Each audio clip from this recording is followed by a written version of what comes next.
বিভিন্ন রকমের ভর্তা দিয়েও কিন্তু পান্তা ভাতটা খাওয়া যায়। পান্তা ভাত আমাদের শরীরের জন্য ভালো, কিন্তু অতিরিক্ত যে কোনো জিনিস আমাদের জন্য ক্ষতি হতে পারে, সেটার দিকেও লক্ষ্য রাখবেন। আসসালামু আলাইকুম, আমি ডায়েটিশিয়ান সৈয়দা শিরিনা স্মৃতি, সিনিয়র ক্লিনিক্যাল ডায়েটিশিয়ান এবং নিউট্রিশনিস্ট, বিআরবি হসপিটালে প্রধান পুষ্টিবিদ হিসেবে কর্মরত আছি। পয়লা বৈশাখ, আমি চাই পয়লা বৈশাখে আপনারা সবাই সুস্থ থাকুন, ভালো থাকুন, নিরাপদে থাকুন এবং সারাদিন এনজয় করুন।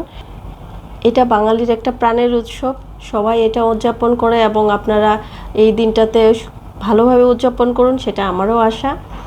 এই দিনটাতে উদযাপন করার পাশাপাশি নিজের দিকে একটু খেয়াল রাখবেন, যেহেতু এই সময় প্রচুর গরম পড়ে।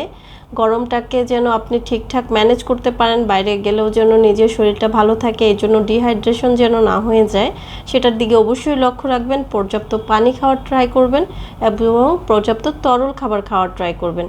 কিন্তু অতিরিক্ত ঠান্ডা পানি খেয়ে নেন না।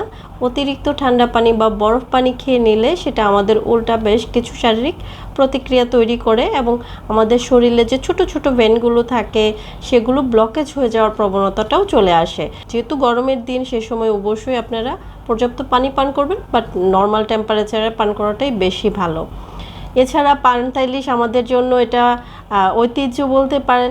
তো পান্তা ইলিশ অবশ্যই খেতে পারেন, খেতে পারবেন না তা না, কিন্তু পান্তা ইলিশের মধ্যে শুধু পান্তা ইলিশই হতে হবে এমন কোনো কথা নাই। আপনারা পান্তা ভাত নিতে পারছেন, পান্তা ভাতের সাথে অন্য খাবারগুলোও ম্যানেজ করতে পারবেন। যেমন সেখানে আমরা যেহেতু খাবারের মধ্যে কার্বোহাইড্রেটের সাথে প্রোটিনটাকে ম্যানেজ করতে বলি এবং পর্যাপ্ত ফাইবার রাখতে বলি, সেই ক্ষেত্রে ইলিশের পরিবর্তে আপনি চাইলে একটু ডালের বড়া বা ডালের ভর্তা করে নিতে পারছেন, মাছের ভর্তা করে নিতে পারছেন, কিন্তু ওটার মধ্যে অতিরিক্ত ঝাল মশলা না দিয়ে একটু লাইট রাখার ট্রাই করবেন। বিভিন্ন রকমের ভর্তা দিয়েও কিন্তু পান্তা ভাতটা খাওয়া যায়।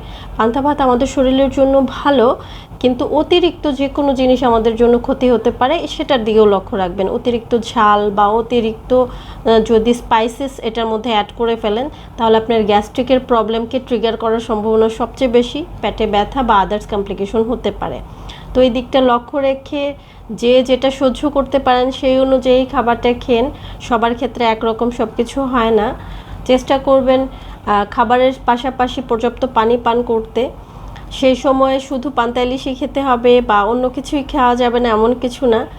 নর্মাল খাবার দাবার খাবেন, সহজ পাচ্য খাবার দাবার খাবেন। এটার মধ্যে লাউ, পেঁপে, জালি কুমড়া এই টাইপের যদি সবজিগুলো অ্যাড করতে পারেন, সেটাও আমাদের শরীরের জন্য ভালো। সেটা আমাদের সহজে হজম হবে।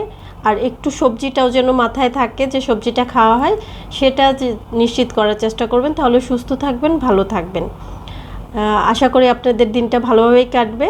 আজকের জন্য এই পর্যন্ত। আল্লাহ হাফেজ।